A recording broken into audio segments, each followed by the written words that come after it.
পরীক্ষা বেতন বিষয়ে কোনো আবদার করলে তাদের বিভিন্নভাবে হুমকি, এমনকি টিসি দিয়ে মাদ্রাসা থেকে বহিষ্কার করে দেওয়া হয়েছে এমন নজির রয়েছে। পরীক্ষার্থী বেসের কোচিং বাণিজ্য করে এবং ফি বেতন অতিরিক্ত ধরে সহকারী শিক্ষকদের সঠিকভাবে মূল্যায়ন না করে অর্থ আত্মসাৎ করা,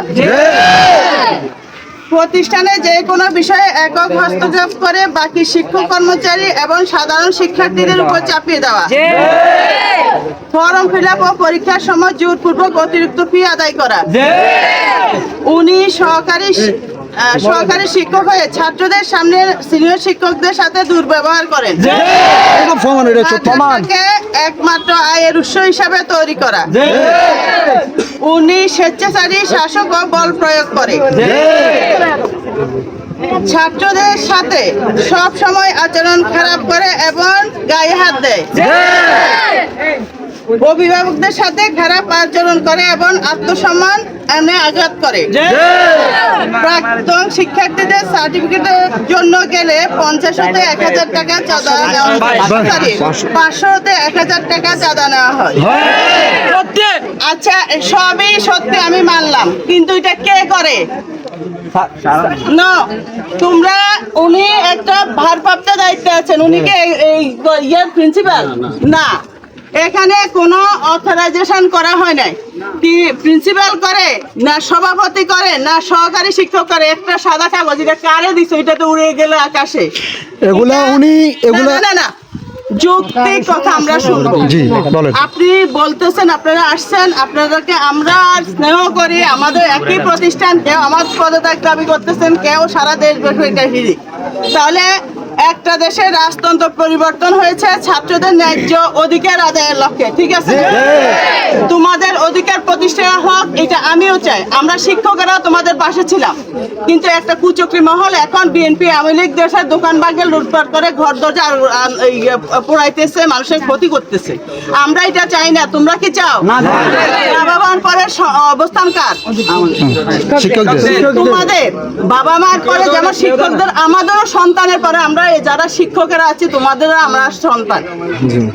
আমি সন্তানই মনে করি। এই যে দুইটা ভবনে আমার সাথে সভাপতির সাথে পারিবারিক একটা সমস্যা থাকতে পারে, কিন্তু আমি কি তোমাদের ভবনের জন্য তবদিল করে আনি না? এই স্যারেরা কই? আপনারা দিকে আসেন, আপনারা ভিতরে বসে আছেন কেন? সবাইকে ডাকেন। সবাই আসেন, কেউ আসতেছে না। ওনাকে ফেলে দিয়ে আপনারা